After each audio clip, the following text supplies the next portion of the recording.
qo'yda foyda bormi yoki molda yaxshi foydami? Hisori qo'yda bo'rdoqlikda boqqan yaxshimi yoki zot yo'nalishiga toza qo'y boqqan yaxshimi? Qanday yemlardan foydalangan va qanday bergan yaxshi? Nega ba'zilar foyda qiladi, boshqalar esa ziyon? Siz ham shunday xatolarni qilyapsizmi? Videoni oxirigacha ko'ring, inshaalloh foydali bo'ladi. Assalomu alaykum, Qo'y biznes kanalini muntazam kuzatib boradigan akalar, ukalar. Foydali video xudo xolisa tayyorlashga harakat qilyapmiz. Videoni boshida aytib o'tganimiz barcha savollarga chiroyli qilib javoblarni beramiz. Inshaalloh albatta qo'ldan kelgancha. Sababi biz ham buni ustasi emasmiz, lekin qo'y boqib ozgina tajribaga ega bo'lgan insonlarmiz. Xudo xolisa videomiz manfaatli bo'ladi degan umiddaman. Boshidan bitta like bosib qo'ying. Xudo xolisa biz videoni boshladik. Birinchi savol: qo'y boqqan yaxshimi yoki mana bunday mol boqqan yaxshimi? Xo'p akalar, xudo xolasa chiroyli qilib qo'limdan kelganicha tushuntirib beraman. Foydalarini kerak bo'lsa bildirib beraman. Sababi men o'zim boqqan narsani foydasi bilan chiroyli qilib obzor qilib berishim mumkin. Akalar, xudo xolasa mana bu mol. Bu molni birinchi olgan vaqtimizda 12 million so'mdanmi bo'lgan? 12 million so'mdan bo'lgan. 4 oy boqdik. 4 oyda shunchalik bo'ldi. Xudoga shukr. Lekin qarang, mana bu qo'ylarga ham 4 oylik bo'ldi. 4 oydan 5 oygacha muddatda boqyapmiz bu qo'ylarni. Xo'p, narxini kelishamiz. Bu qo'ylarni 12 million so'm, mollarni 12 million so'mdan olgan bo'lsak, bu qo'ylarni esa qarang, uzog'i bo'lsa 3,5 million so'mdan olingan. 3,5 million so'mdan 4 ta qo'yimiz 14 million so'm bo'ladi. Bitta molimiz esa qancha bo'lishi mumkin? Mana shu qo'y 12 million bo'lsa, bundan 2 million qo'shganimizga 4 ta qo'y bergan. 4 ta qo'y 4 oy davomida mana shu molni yemini yemadi deb o'ylayman. Chunki molni bilasizlar, ko'proq yeydi, ko'proq berish kerak bo'ladi, ko'proq mehr talab hisoblanadi. To'g'ri, ba'zida kasalliklar keldi, ularni davolandi, lekin bu Xudoga shukr yaxshi effekt berdi deb o'ylayman. Mana bu qo'ylar qo'ylarimizni vaqtida vaksina qilinadi, lekin chiroyli yemlarni beriladi. Mana bunday yemlarimiz bor, xudo xolasa hammasini berib boriladi. Bular hozirgi momentda 7 millionlik atrofida bo'lishi mumkin. 7 million so'mdan bo'lsa, ikkitasi 14 million so'm, ikkitasi qo'lyapti. 14 million so'm foyda bor degani bu qo'ylar ichida. Lekin molimizni 14 million so'm foyda qila oladimi? Bitta mol 14 million, 10 million foyda qiladimi? Mana shu molni 20 million so'mga kim sota olamizmi? Yo'q. 20 million so'mlik mol emas bu menimcha. Bozorga solganim yo'q. Masalan, sotmoqchi emasman bu molni. Oxirigacha boqmoqchiman. Bu ikkalasi ham novvoz. Bittasini 12 million, bunisini 12 million 200 ming shuna qilib olingan bo'lsa, endi mana bu qo'ylarning effekti menimcha yaxshiroq, tezroq.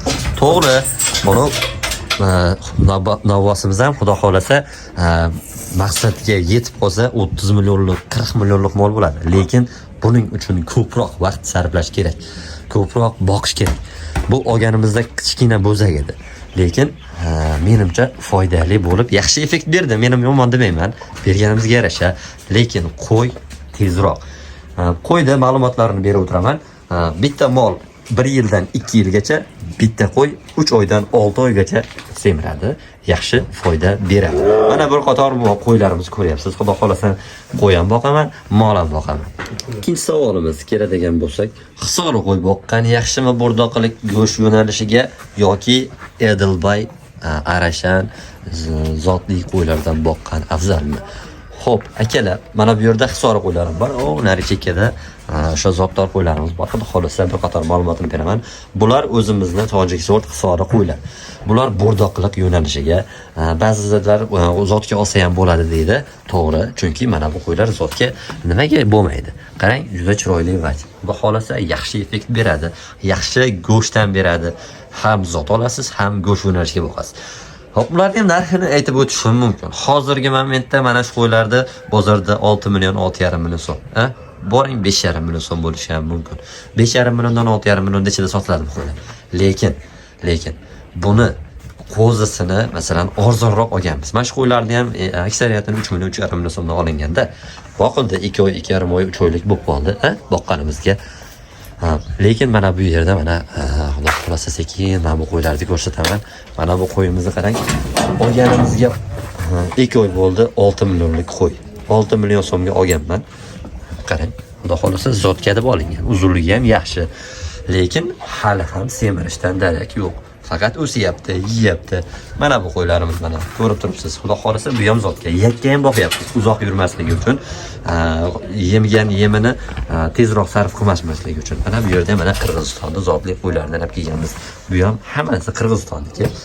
Bularni yomonlamoqchi emasman. Bular zotga, bolaga zo'r beradi, zo'r effekt beradi. Buni qo'zisi ham pul. Lekin biz sharoitimizda, bizni sharoitimizdan kelib chiqib, bu qoni toza zotli qo'ylardan boqqan afzalmi yoki mana bundaqa bo'rdoqlik yo'nalishiga hisori qo'y boqqan afzalmi degan savolga men albatta o'zimizni o'zbek, tojik sort hisorlardan boqqan afzal deb bilaman. Chunki bu sergo'sht, kam kasal bo'ladigan qo'y va ko'p foyda keltiradigan qo'y. Ko'p foyda keltiradigan qo'y. Ham arzonroq. Mana arzonroq. Nima desam bo'ladi? Ana shu qo'yda 6 million so'm bo'lsa, mana shu qo'yda mana semirib turgan varianti 6 million so'mda. Semirib turgan varianti. Bu qo'ylarda 3 million, 3,5 million so'mdan beradi. O'shanaqa kichikroqlarini beradi, to'g'ri. Kichkina qo'lsini hozir 2,5 million so'mdan ham sotyapmiz, o'zimizda ham bor. Lekin menimcha sizga yo'nalishga boqqani bo'ladigan bo'lsa, birinchi navbatda arzonroqdan boshlagan afzal deb bilaman. Qanday yem bergan afzal degan savolga endi javob beramiz. Qanaqa yem bergan afzalroq? Xo'p, akalar, men o'zimda tavsiyamni beraman. Men o'zimdan kelib chiqib, to'g'ri, bitta videoda ko'rildi, aytildi. Dunyo ikkiga bo'lgan kamanda bu Real Barsa bo'lsa, dunyoda, menimcha o'zbeklarda deb o'ylayman, ikkiga bo'linadigan yem qarash bu pishirib berish yoki o'zini quruqcha berish degan. Men quruq berish tarafdoriman, chunki o'zim quruq boqaman. Mana bu yemlarni shunday aralashtirib, o'z holicha bersam, kamroq nima desam bo'ladi? Balki kamroq foyda qilar, kamroq foydasi tegar. Lekin kamroq siyishiga, tagini ho'l qilmasligiga katta foyda beradi. Men berayotgan yemlar mana qarang, ko'rim beramiz, shunjara yeydi. Mana bundaqa qozoq kepaklarini yeydi. Sof, xudo xolasa yaxshi toza narsa beramiz. Qo'y boqishda bitta narsa, arzon yem bermang hech qachon. Arzon bersangiz, arzon yemda foydasi bo'lmaydi. Foyda keltirmaydi. Yana bitta tavsiya beraman.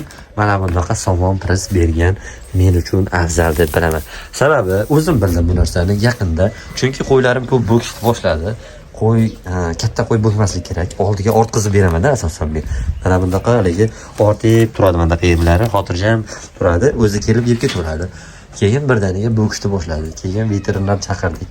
Nega bu qo'ylarimiz ko'p bo'gayapti dedik. Mana shu qo'ylar xuddi ko'p bo'gayapti desak nimalar berasiz dedi. Shu mana shu berayotgan sizlarga ko'rsatgan yem. Mana bu makka, mana bu bug'doyda yormasi, mana bu arpani yormasi. Mana bu yerda kepagimiz, ko'rimimiz bor. Mana bu yerda kunjaramiz bor. Mana bu yerda esa kepagimiz bor. Shularni aralashtirib hammasiga taqsimlab beramiz desam bo'ldimi? Ikki mahal beramiz. Oldida mana bunday suv turadi doimo. Chunki chanqab qolmasligi kerak. Mana bundaqa tuzlarni beramiz. Tuz o'zini junni yemasligini, salafan yemasligini, immunitetni to'g'ri ushlab turishligiga yordam beradi deb hammasini tushuntirsam, bitta aybingiz bor ekan dedi. Qanaqa ayb desam, biz somonni yoki hashakni bedami balki bosh piristir, yo'rg'a piristir, qanaqadir bo'lsa ham hashak bergan yaxshi ekan. Nega? Chunki oshqozonda hazm qilishga hashak foydaliroq ekan. Qarang, mashalloh, bilmagandim. Foydali maslahat berib ketdi menga. Mana bu qo'ylarni qarang, xudo xolasa yaxshi, chiroyli bo'lib, mana endi bo'kmashlikni boshladi. Bir mahal hashak beraman albatta, qolgan mahal yemlarini 2 mahal yem beramiz, doimo suv yonida turadi. O'sha gap yaxshi taklif bo'ldi men uchun, yaxshi maslahat berildi. Men ham sizlarga maslahat beraman. Siz ham bunday xatoni qilmang. Menga o'xshab qo'yingizda bo'ktirib qo'yishingiz mumkin. To'g'ri, qo'y bo'kkan qo'yni yaxshi davoladik, effekt berdi. Ba'zi bittasini so'yib oldik. Bu ham Allohdan nasib narsa, lekin sizga foydali maslahat. Bunday xatoni siz qilmang. Shuning uchun hashak berishlik kerak ekan. Xo'p, hamma qo'ylarimga beryapman hashak. Bir mahal hashak yeydi, qolgan mahal chiroyli qilib yemini yeb yotaveradi. Tagi doimo quruq turadi menikini mana bunday. Doim quruq turadi, quruq berganim uchun. To'g'ri, ba'zida ho'l beradiganlar ham tozalab tursa quruq turishi mumkin. Menimcha ko'p haligi suyuq bilan siydigida ko'p foyda bo'ladi deb turib, nima desam bo'ladi? Ko'p siyadi yoki ko'p suyuq axlat kelishi mumkin deb turib men bermasam kerak. Chunki pishirib bermaganman. Pishirib bersangiz, to'g'risi pishirganingizga ham ziyon bor-da. Haligi nima desam, rasxod qilasiz. Rasxod narsani kerak yo'q. Kamroq rasxod qiling, ko'proq foyda oling. Inshaalloh mana shulardan foydasini aytib berishim mumkin. Qarang, 3,5 million so'mdan olgan bo'lsam, 7 million so'mdan 14 million so'm bu ikkitasi 7 million, ikkitasi 14 million so'm. Ikkitasini hozir 14 million so'm bo'ladi. Ya'ni ikkitasi 14 million so'm foyda. Bu degani 1000 dollardan oshiqroq, 1200 dollarga yaqin degan, to'g'rimi? 1200 dollar. Oson pulmi? 1200 dollar 3 oy, 2 oy 2,5 oyda. Bu 4 donasidan xolos. Lekin shunaqasidan mana bularchi, bular ham shuncha foyda qilsa bo'ladimi? Qarang, 4tasi, bu 4tasi 1200, bu ham 4tasi 1200. Bu yerda ham bor 1200. Qarang, o'zi 3600, hovli chekkada bor. Qanchadir? 4000 boring, yana 4000 dollar foyda qilishlik 3 oy, 4 oyda mumkinmi? Mumkin. Hamma havosat qilib, paloncha daromad qiladi, fistoncha daromad qiladi deb gapiraveradi, vaysaveradi deb turib, kommentariyada negativlar bo'lishi mumkin. Lekin mana men sizlarga chiroyli qilib foydasini ham keltirib beryapman. Bu Allohning bergan rizqi. Ba'zilar shuncha foyda qilmasligi ham mumkin. Buni sababini qiling, Allohga topshiring, muhimi boshlang. Qo'yda barakat bor deb payg'ambarimiz aytganlar, o'zlari ham barcha payg'ambarlarimiz ham boqishgan bizga sunnat bu narsa. Qo'y boqing, qo'yda baraka bor. Xudo xolasa hammamizga foydali video bo'ldi deb o'ylayman. Mabodo kamchiliklari bo'lsa yoki sizni ko'rgan vaqtingizga og'ringan bo'lsangiz, avvalambor uzr so'rayman. Videoni boshidan va oxirida bitta like bosib qo'ying. Xudo xolasa kommentariyada ham iliq fikrlaringizni kutib qolaman. Men bilmagan yoki men qilayotgan xato bo'lsa, siz menga shu kommentariyada yozib keting. Xudo xolasa albatta amal qilishga harakat qilaman. Xo'p, akalar, bizdan yiroqlashmang. Mana shu qo'ylarda yana video qilamiz inshaalloh. Qanaqa yem beryapman, qaysi holatda beryapman, qanchadan yem beryapman. Bizning kanalga obuna bo'ling. Biz shuni ham olib chiqamiz. Sizlarda ko'p vaqtlaringiz olmagan holatda videomizga shu yerda yakun yashaymiz. Xudo xolasa molimizga qancha yem berayotganimizni, qo'ylarimizga qanchadan yem berayotganimizni va yangi qo'zilar olib boryapman. Ashlarni chiroyli qilib obzorini qilib beraman. Xudo xolasa bizdan yiroqlashmang. Like bosing, komment fikringizni qoldiring, obuna tugmachasini bosib qo'ying va hammasi degan qo'ng'iroqcha tugmachasidagi hammasi degan narsani bosib qo'ysangiz, biz chiqazayotgan foydali va oldi-sotdi qo'ylarimizni, savdolarimizni hammasini yoritib boramiz. O'tkazib yubormasligingiz uchun o'sha gap qo'ng'iroqcha tugmachasini bosib qo'ying.